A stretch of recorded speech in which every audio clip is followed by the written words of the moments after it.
Alrighty, welcome guys to your very first official Algebra 2 lesson video. And here we go. Basically all that we're going to do today, we're going to start off by going over exactly more specifically what's going to be expected of you, a little bit more specific than last week. And after that, I'm just going to do kind of just a little bit of the vocabulary and examples from the packet we were supposed to be working on actually last week, when spring break was kind of extended for you guys. So let's just hop right into this and get going. So what is expected of you anyways? So every week there are going to be 2 videos, like I said last time, and you need to watch both videos in full at normal speed with the sound on, giving it your undivided attention, kind of like it's class time. So of course, if you need to, you can always pause, get up, get a glass of water, whatever it is that you got to do. But you actually need to watch these things. You need to treat it like class time. And the reason that you really want to do this is trying to get back to a sense of normalcy. What do I mean by that? Basically, in this time of chaos with this, COVID pandemic that's going around, it's easy to start feeling lost, to feel like things don't matter anymore, that you're trying to wonder what in the world's going on. You've been alone too much, or you've been at home too much, or you're just kind of freaking out. You haven't been active enough. And getting into a sense of a normal routine is so important to feeling like things are normal. So if you can make it so that every single day, hey, I'm going to get up at 10 o'clock in the morning, or 11 o'clock in the morning, or 8 o'clock in the morning, or whenever you're going to get up. I'm going to get up at the same time every day. And then I'm going to get out of bed. I'm going to eat breakfast. And then I'm going to take a shower. And I'm going to get dressed like a regular old day. You can feel a little bit more normal. You can feel a little bit better about yourself. And part of that is actually going to school. And you can't actually go to school, obviously, but if you watch my videos or watch, do the work from your other classes as well, and truly give it your whole focus. Don't be like, I'm going to pause that video and do TikTok, or pause that video and do nothing. Actually just watch the whole thing, focus on it, take the notes, do what you're supposed to do. You can feel a little bit better. It's not a requirement. I can't force you into doing it. There's no way I can actually check to make sure, hey, they watched the entire dang thing. But I do encourage it. Second requirement of you need to take notes. I prefer Cornell style, but you guys are in Algebra 2, so you guys are allowed to do notes kind of however you feel like. But either way, you're going to need to take a picture of your notes when they're finished for that participation credit. So you could take a picture using your phone, take a picture using the iPad, you can scan it, whatever it is you got to do. If you're having issues with that, you can email me and we'll figure a solution out there. You can submit this on Google Classroom.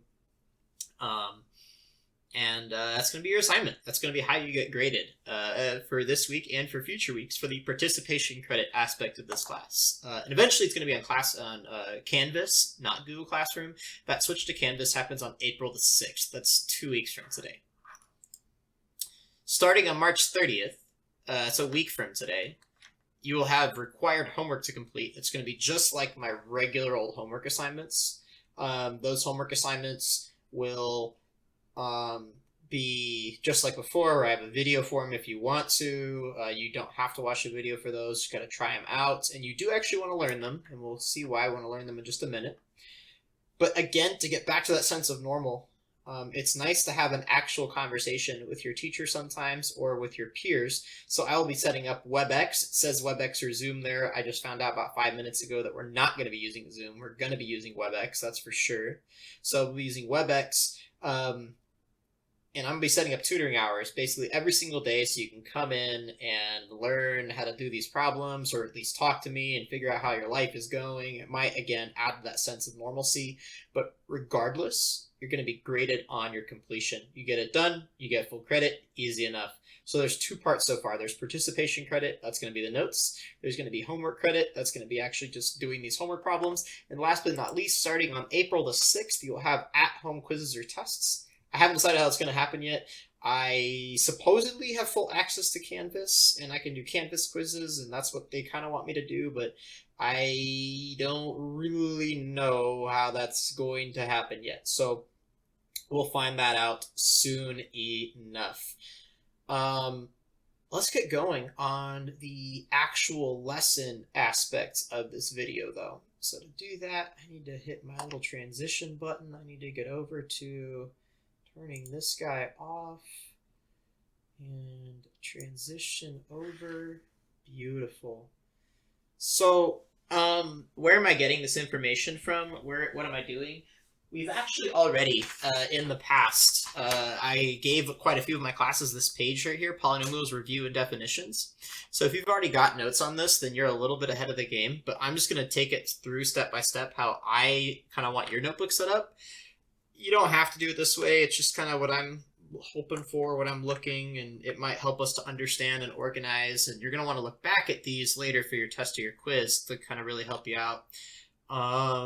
So let's do that. Just give me a minute to open this up on my computer here. I gotta click around, moving open OBS around to Open Broadcast Studio, moving it around here. Open up my other files. Here we go. All right, so starting off, I'm going to title this just Polynomials. I'm not going to do the whole review and definitions part. So I'm also going to be writing slower. I'm going to do everything in my power to have actual neat notes. Poly, and I already messed up because it's an M. I'm talking in the middle of me doing it. It's too hard. Poly, there's an N. Already not neat. Polynomials. And that is my title right here. Maybe I'll underline that bad boy. And I'm not going to include the review and definitions. If you want to write that too, you can. But here we go. Essential question. So my essential question is, what is a polynomial?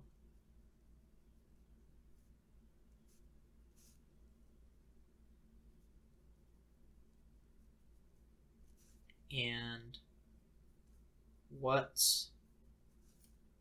are their key features? So remember that the goal of Cornell Notes is to actually be able to answer this question by the end of the lesson. This lesson is actually going to take part over 2 videos, so you're not going to be able to fully answer that question until after both the videos are over, but that is your goal. What is a polynomial? What are their key features? Being able to talk about all of them. But I want to be a little bit more specific than just an essential question. This is the objective that I write on my board usually when I'm in class. Some people don't pay attention to it, but now you don't have a choice but to pay attention to it. So I'm going to go ahead and write my objective. What do we really, really want out of this? So objective. This is slightly different wording than what I wrote on the actual packet, but it's okay. So I can fully identify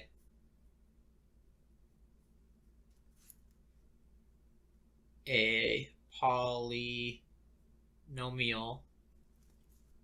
by finding, and we want to be able to find their end behavior, behavior. Man, I've already messed up my neatness. What a disaster. Say, so again, full objective. I can fully identify, that's an F, a polynomial by finding end behavior, zeros, and their multiplicities. Multiplicities. Holy moly. How do you spell that? multiplicities. That is an awful handwriting again, and I apologize, but we're going to be writing down multiplicities as a definition later on anyways, and that's a-okay. So let's just do our definitions. I'm going to do my definitions on the very next page. This notebook is really, really thin, and I'm writing in pen, so I'm just going to do definitions on the next page. That's okay if you want to do it this way. If you don't want to do it that way, then don't. going to the next page here for my definitions. Boom. So, actually, you know what? Hold on. One thing I wanted to do, because I have my pen and I have all these colors in front, you can really actually make use of these definitions by really using it as a learning tool and a learning process. So I'm switching over to a different color pen here. I'm going to be using this blue, and I'm going to underline the things that maybe that you need to be able to figure out. So we need to know, what is a polynomial anyways? We need to be able to figure out end behavior, zeros, multiplicities. By the end of the lesson, you need to make sure that you know all 4 of those words and how to deal with these guys. So we're really looking for those things. As we're thinking about this, we're thinking, I need really polynomial, end behavior, 0, multiplicity. Okay. So definition number 1. Hopefully, it's obvious what the first definition is going to be. It's going to be the word polynomial.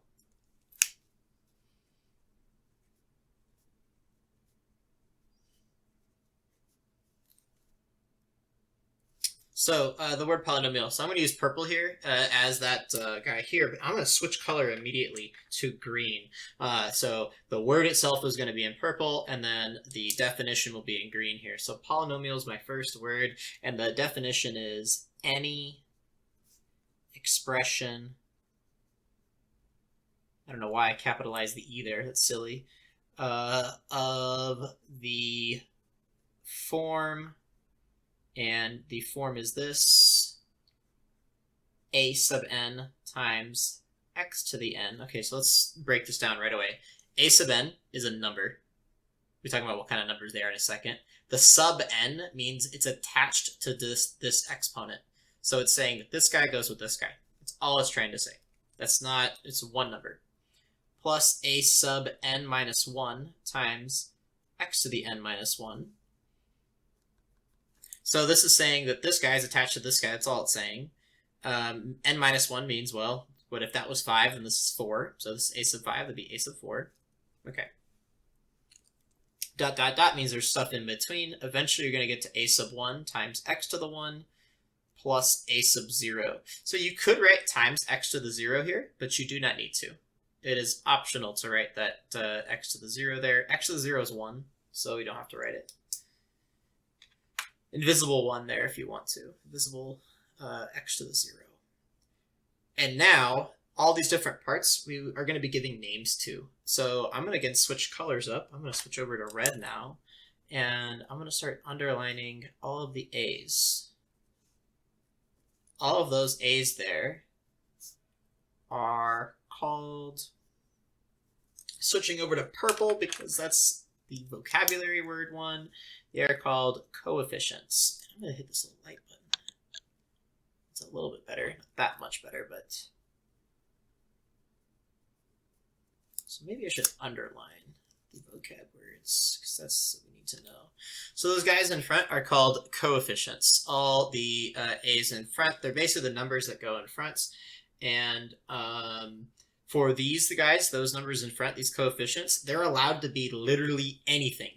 So they can be, these can be anything at all. Can be any real number. So they're allowed to be pi, or the square root of 2, or a half, or 6, or 7, or -8, whatever you want it to be. It's allowed to be any real number whatsoever. There are no restrictions to what those A's are allowed to be, those numbers in front, those coefficients. However, the exponents here, these x to the powers, those guys, the n's there, the exponents, how do I want to write it? We're going to write all exponents can only be 0, 1, 2, 3, etc. I cannot have negative exponents or fractions or a square root or a pi or anything like that. I can only have 0, 1, 2, 3, no negatives. So all those exponents, all those n's can only be the 0, 1, 2, 3, etc. Couple important parts. So I'm going to go ahead and switch to a different color just to do it. I'm going to go ahead and circle here. So I'm going to circle this blue and blue here. This guy in front, the one that has the largest exponent. So if we have the largest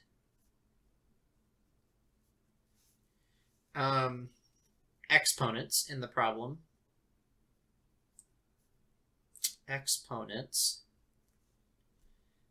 the whole thing is called the thing that has the largest exponent. So if it has the largest exponent, really, it's called the purple, again for word, leading term.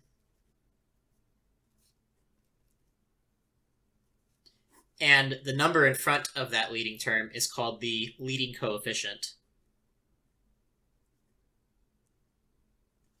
And I'm running out of room here, but it is leading coefficient.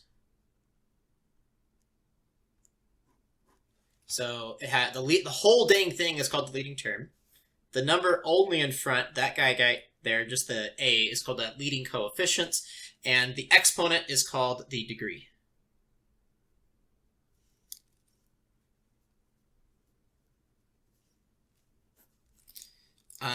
So that is the actual exponent itself. So the whole dang thing is called the leading term, the leading coefficients in front, the actual exponent is called the degree. Last but not least, let's go to one more color. How about a pink over here? This guy over here, we're going to call this the, I'll do it in purple here, the constant term. This guy does not have an x on it. We call that a constant term because it's just the same thing all the time. And one last part of this definition, we would say if it is written in order from largest exponent to smallest exponent. So if in order from largest exponent to smallest exponent, it is in, and it, by the way, is polynomial. Should have said, really it should be a polynomial, is in, and we are going to call this, again, I'm using purple for the actual definition, standard form. So there you go. Let's do a couple of examples for us right now, and I'll do the actual examples back on that notes page. Very, very useful to actually do that. So I'm going to turn this over and start doing these examples. Here we go. So example number 1, I'm going to switch over to red. Example 1. So in these examples, I'm going to be asking the question, is it a polynomial? Number 1, that's question part 1. Polynomial, yes or no? So that's what we're asking. So we're going to say for all of these guys, it's going to be polynomial. Oh my gosh, I should polymeal. It's the same thing I messed up here. I just forgot the no in between there. And now my neatness has failed. So I'm going to rewrite it again here. How about right below it? Polynomial. Yes or no? And if it's a yes, if yes, I need the leading term, the degree, and standard form. Standard form. So all three of those, the leading term, degree, and standard form, those are all definitions that we just did. So we're going to need our leading term, that's the biggest exponent guy, the degree is that leading exponent, and standard form is in order from largest to smallest. And if no, we need a y. All right, so we're going to be doing this for all the examples here. I got 6 of them. You might have already done them, and if you did, great. And if you haven't, well, let's do it right now. So example number 1 is f of x equals, and we're going to say 4x minus 3x squared plus 5. I'm switching colors again because I feel like it. So there's the actual problem, and the answer is yes. This is a polynomial. All the exponents are 1 here, 2, 0, so that's cool. That's it. We're good to go. They have coefficients. The coefficients can be negative. It's the actual exponents that can't be. And we need to figure out what does it want. We want leading term, degree, and standard form. So our leading term, I'm going to write with an LT because I like shorthanding it. This is going to be very, very important, finding these leading terms when it comes to end behavior, that thing that we set up here. So we're going to need to know this leading term. Negative 3x squared. And therefore, because that is a leading term, it is the largest exponent. That means the degree, the D, is 2. If you want to write the whole thing out, leading term, degree, if you want to write that all, you can. And our standard form, how we actually want this written, f of x is that order of largest exponent to smallest exponents. And that's it. That's all we got to do. There's example 1. So example 1's right there. I'm going to do example 2 right here. All right, example 2. So example 2, we got k of x equals the square root of x. And this is right away, the answer is no, it is not a polynomial because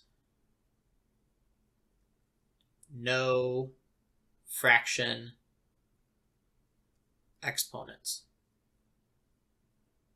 Because you got to remember, the square root of x, we can rewrite that as x to the 1/2 if we wanted to. That's another way of writing the square root of x, is saying it's to the 1/2. And there we go. So we're about 20 minutes into this video, and this is the point in time where you might be getting bored. You might have already gotten bored 5-10 minutes ago, and I don't blame you. It's just math. But I want to remind us why we're doing what we're doing, because in these times of crisis, it is especially difficult to be asking the question, why in the world am I learning about polynomials? What the heck? This has nothing to do with what's important in life. This is worthless. This is a waste of time. That might be what you're thinking. And in some ways, I'm hard-pressed to argue with you. But I do want to make 2 points. Number 1, if you truly wanted to solve the problem of pandemics, there's a lot of math that goes along with it. And in fact, this word end behavior that we're learning about right here, while the viruses don't work in polynomial form, they just don't. They work in a different way. They work in a way that is called exponential or logarithmic. We're currently in the exponential growth phase here, actually, in the United States. So kind of just like what we did the last couple of lessons, the exponential and logarithmic. However, we didn't talk a lot about end behavior and the graphs of those things. And really, the top level people who are understanding this stuff really understand how end behavior works in a big way. So if you do eventually want to be someone who's able to solve these problems, be a scientist, be a doctor, something like it, understanding this stuff actually can be important to you. If you're not going to be someone who's solving these things, you're going to have a different job. I'm not telling you that you have to be solving these problems. That's not for everybody. And in fact, if everyone was going out and solving those problems, we wouldn't be able to function as a society. There are a lot of important jobs out there that people need to do. There need to be people who are driving trucks so they can drive the toilet paper to your local grocery store so you can actually be able to have these things. You need people to work the power grids. You need people to set up internet. You need people to do all kinds of things that don't involve math at all. However, one thing that people need in their life is a sense of things are normal, things are okay, things are not a disaster, and doing your regular old math crap can make you feel like things are normal. I feel when I'm doing these videos that things are normal. I'm not worried about the world outside. I'm not worried about the fact that I've barely left my house, like once or twice in the last week. I'm not worried about, the food situation of, worried about where I'm going to be, eating, what I'm going to be doing. I have less of that panic. And I know it can be hard, and I know some of you probably in a really unhappy situation. The fact of the matter is 30% of Americans is expected will have lost their jobs by the end of April, and that is a large number of people. I'm lucky enough to be a teacher where I have not lost my job, but maybe your parents weren't, and that's what you're worried about. And maybe you're worried about something else. Maybe a loved one has contracted the disease or something else like that has happened. However, if you can just focus on doing something else, life can be a little bit better. And if you can really focus on just doing your work, doing what you're supposed to do, and just kind of diving straight into only working, you can get back to a sense of being normal, to a sense of calm, to a sense of things are going to be okay. So I can't force it on you, but if you are able to do it, I'm telling you, it will end up making you a little bit happier, things to get a little bit more calm. So this video is not going to be too much longer. I want to finish up these examples, and I want to go through the next couple of problems here. Probably going to be about 10-15 more minutes before we finish, but I don't know. If you need to take a break, it'd be a good time to pause the video and maybe come back in a minute, and then we can do problem number 3 when you come back. I'm moving on to problem 3 right now, though. So let's do it. So example number 3. So example 3 here, let's do, it's going to be g of x equals, and I got 8 plus 100 x cubed minus 1/2 x to the 4th. And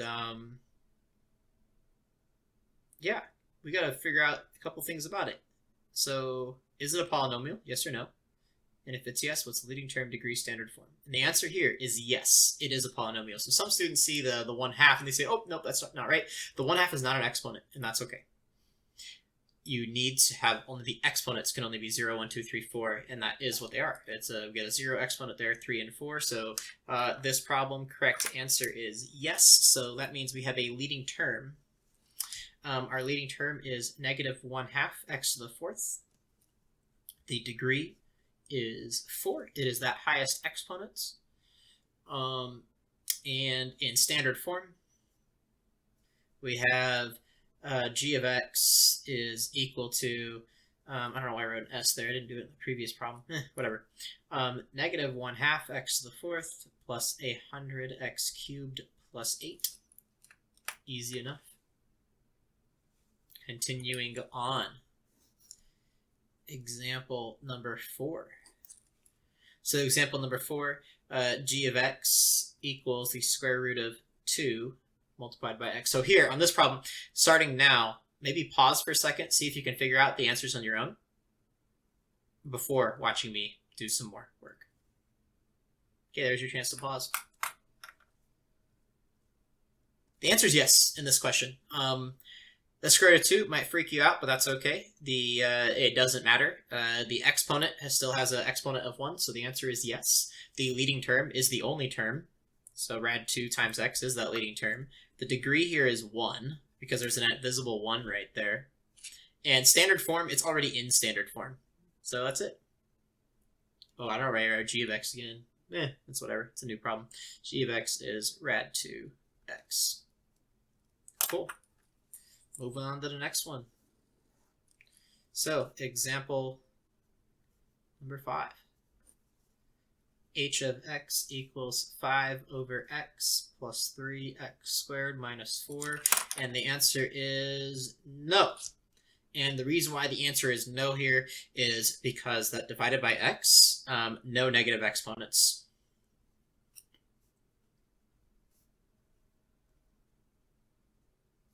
So if you wanted to, you could remember that this guy right here, that 5 over x is the same thing as 5x to the -1. Those two things mean the same thing. We cannot have a negative exponent. Last but not least, for our example, we're going to do example number 6.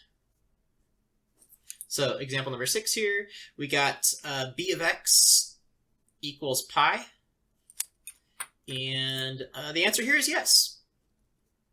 And the reason why, again, there are no exponents that have a strange, non-thing. In fact, there's just one little guy there. It is a leading term is pi. The degree is 0, and it's already in standard form, so I don't really have to rewrite it. That's it. Easy enough. So we're definitely going to run out of room on this assignment here.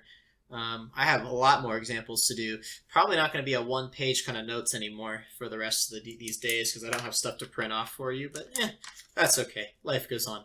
We're going to do one more definition and a couple examples of those definitions, and we'll be done for this video and for today. So now we have a new definition, root or zero or solution. There is a definition of this, and there's actually another definition that I didn't mention in the packet. So actually, I want to add to this. So even if you didn't have it from the packet here, I will be adding it in myself. So our new word here, I'm going to go ahead and do a little squiggly line because those are kind of all connected to each other. And now we're going to do our own little thing here. So these three words mean the same thing: root, or zero, or solution, all mean exactly the same thing for a polynomial. It is any, actually I want to do it in green, didn't I? That's what I wanted to do. Should have done it in green. We're going to go over this in green. Any value of x which makes the polynomial equal to 0. Visually, so we're going to do the visual version of this version. These are also the same thing as visually. We're going to say, I'm going to do it red. Yeah. Visually, these are, and this is the other word I need added to the paper I didn't put, are x-intercepts. So we've actually had one before in the past. So I'm going to go ahead and do a little drawing of it. I'm going to do it in pink. How about that? So we might have a polynomial that looks like this. So the zeros themselves would be anywhere where it crosses the x-axis. So we have a 0 right there, we have a 0 right there, and we have a 0 right there. Those are called roots, zeros, or solutions. It's anywhere where it crosses the x-axis, any value which makes the polynomial equal to 0. For right now, I'm just going to have you guys check, is it a 0 or not? So let's do that, and that's going to be our definition. So we're going to go here. We're going to have the same function for every single time, so I don't have to worry about it too much. So hopefully I have enough room here. We'll see. Not going to be able to do my questions over here on the side, or haven't done that yet. We'll do that in a bit. So continuing on, here's my example. In my example, are the following zeros? Yes or no? Show work. So the entire function I'm going to be working with this time around is f of x equals x cubed minus 2x squared plus 9x plus 18. By the way, just so you can be thinking about it, this guy is already in standard form. It is called a cubic because it has a degree of 3. It is a polynomial. The leading coefficient's a 1. That's all I got here. Leading term is x cubes. All right, so the first example I'm actually going to be doing is example 1. We got x equals 3 as my first one, number 1. So example 1 of this type. So x equals 3. All I got to do is actually replace all those guys with 3. So f of 3 equals, and we got 3 cubed minus 2 times 3 squared plus 9 times 3 plus 18. So you guys don't have a calculator at home, right? And you have to do this all by hand and showing all this extra effort. What I would like you to do instead of doing that is to use a beautiful little guy called Wolfram Alpha. I have shown you this before, but now you actually have to use it and you don't really have an option not to use it.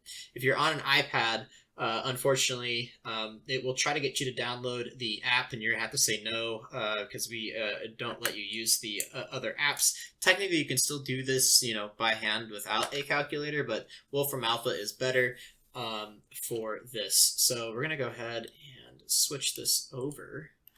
So where is my little transition button? Do I have things open? So, I'm going to open Wolfram Alpha over here. So we want to capture Firefox. Oh, there we are. We're going to hit the transition button. Boom, beautiful. So we can type in this problem into here, and it will actually do it for us. So we're going to do, watch how cool this is, because it will do all the work for us for all these questions. F of x equals 3x, oh, not 3x cubed, it'll just be x to the third minus 2 times 2x squared, right? And then what else? Plus 9x plus 18. And I really do recommend trying this on your own. Actually, go into this website, try and get out. It is called the Wolfram Alpha. I'm going to wolframalpha.com. You can't see, you know, let's get rid of my face really quick. We're gonna get rid of my face. Bye, face. See ya. Okay, I'm gone now. Okay, so we're on wolframalpha.com. You guys can see that up there at the top of your screen. Oh, I have it not to follow my cursor. I guess now I can highlight it. You guys can see it. Up here, we got wolframalpha.com. I have typed in this f of x equals, and now if I hit comma, x equals 3.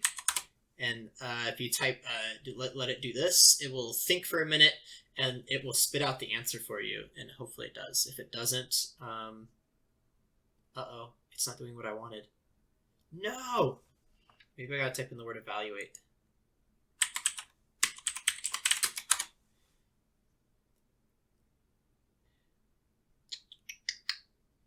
Boom, boom, boom, boom, boom.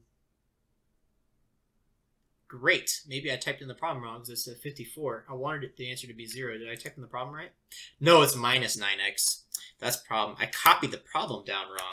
All right, so go back to your notebooks, guys, really quick. That 9x should have been a negative 9x, so change that to a negative sign.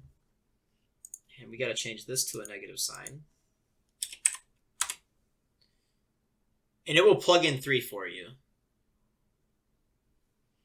Let's see, let's make this actually happen. And you get 0, sure enough. Beautiful. So that's exactly what we wanted. I'm going to open up a new window, do another Wolfram Alpha here. So this extra Wolfram Alpha, now what's going to happen is I'm actually going to be doing the actual like numbers itself. So if I just did 3 to the third, there's 27, minus 2 times 3 to the second, plus 9 times 3, plus 18. And if I hit, oh, it's a minus again. Dang it. All right, so there we go. Come on, go faster. Wolfram Alpha, why are you taking so long? Come on. There you go. You get 0, and it did the work for me again. Anyways, we're going to go ahead and get rid of this Firefox capture for now. We're going to get my beautiful face back on there. Transition. Huh. Great. Anyways, you can do it that way on Wolfram Alpha, or you can literally just do this problem the slow way. Do it by hand. What is this guy? So 3 cubed. Well, that's 3 times 3 times 3. That's 27 minus 2 times 3 squared. That's 2 times 9. 2 times 9 is 18. And again, this is supposed to be a minus sign, so I changed that to a minus because that's what I wanted the question to be. Minus 9 times 3 is 27, plus 18. And then just doing your math. Remember, you can do it left to right, but you can also do addition, subtraction in any order as long as you don't screw it up. So you got 27 minus 27, that's 0. So these guys cancel out. And then negative 18 plus 18 cancel out, you get 0. So the answer is yes. And x equals 3 is a 0 of f. And that is how you write it. Because this is the function f of x, and we're going to say x equals 3. Yes, x equals 3 is a 0. Because these are kind of really straightforward in my opinion, I really would like you to do these a little bit more on your own for practice. So I have a couple more examples to do, and I'm running out of room here, but maybe you just do them off to the side. Where am I going to do these? All right, we'll just do example 2. So example 2, let's make x equals 0 for this one. So if I did f of 0 on this guy, I would get 0 cubed minus 2 times 0 squared minus 9 times 0 plus 18, or I will get 18. So the answer is no. X equals 0 is not a 0 of f. So that can be confusing because now x equals 0 is not a 0. Okay, because a 0 is a place, it's a thing. It is, by definition, that we wrote down. What did we write down? We wrote down a root or 0 solution is any value of x which makes the polynomial equal to 0. This doesn't make it equal 0, it makes it equal to 18. So because it makes it equal to 18, it is not equal to 0, and therefore it's not a 0. If you would like to do more practice, you can check some more. The other options that I actually wrote down were 1, 2, -3, -1. I don't think it's actually that great use of time to do so. So instead, I'm going to go ahead and call it quits, guys. It's been a 40-minute video. You guys are probably tired and done. Hopefully this was informative, and we'll have a second video uploaded on Wednesday. Have a great rest of your day. Have a good one.